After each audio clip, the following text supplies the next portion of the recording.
دوستو، آج ہم حضرت جعفر طیار رضی اللہ تعالی عنہ کی بہادری کا واقعہ آپ کے سامنے پڑھیں گے۔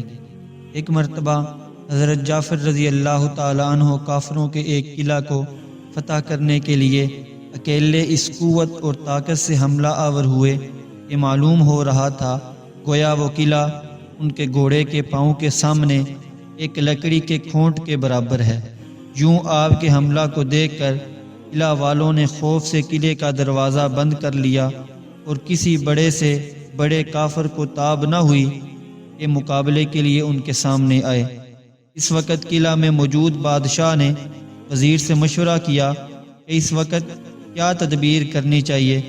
وزیر نے کہا کہ بچنے کا راستہ صرف یہی ہے کہ آپ جنگ کے تمام منصوبوں اور ارادوں کو ختم کر کے اس باہمت شخص کے سامنے تلوار اور کفن لے کر حاضر ہو جائیں اور ہتھیار ڈال دیں۔ بادشاہ نے کہا کہ آخر وہ تنہا ایک ہی شخص تو ہے، پھر ایسی بزدلانہ رائے مجھے کیوں دی جاتی ہے؟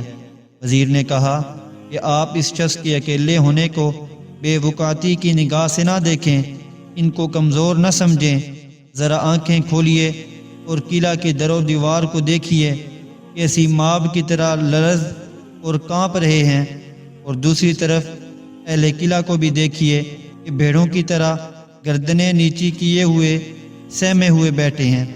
وزیر نے مزید خوف زدہ ہو کر کہا، یہ شخص اگرچہ تنہا ہے لیکن اس کے سینے میں جو دل ہے وہ عام انسانوں جیسا نہیں ہے۔ اس کی عالی ہمتی دیکھیے، اتنی بڑی مسلح فوج کے سامنے تنہا ننگی تلوار لیے اس ثابت قدمی اور فاتحانہ انداز میں اعلان جنگ کر رہا ہے۔ ایسا معلوم ہو رہا ہے کہ مشرق و مغرب کی تمام فوجیں اس کے ساتھ ہیں، وہ تنہا بمنزلہ لاکھوں انسانوں کے ہے۔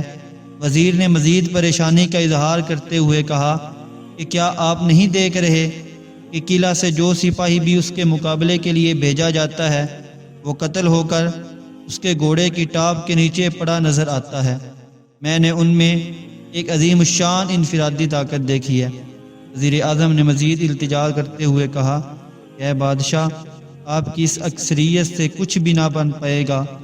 آپ اپنی تعداد کی کثرت کا اعتبار نہ کریں، اصل چیز دل کی قوت، طاقت اور بہادری ہے، اور اس شخص کے دل میں بے پناہ اور بہت زیادہ قوت موجود ہے۔ اور ہاں، یہ نعمت اس وقت حاصل ہوتی ہے جب اللہ تعالیٰ کے راستے میں اپنے نفس کی گناہوں والی خواہشات کو کچلنے کے بعد اللہ تعالیٰ کی محبت و عظمت سے بھرا ہوا تعلق حاصل ہو جاتا ہے۔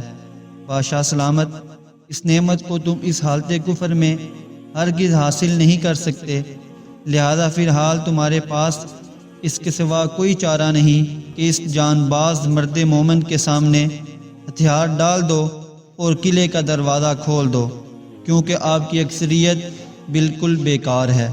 تو بادشاہ نے قلعے کا دروازہ کھول دیا اور اپنی شکست کو قبول کر لیا۔ تو دوستو، اس واقعہ سے ہمیں یہ سبق ملتا ہے کہ اصل طاقت اللہ تعالیٰ کے تعلق کی روحانی طاقت ہے۔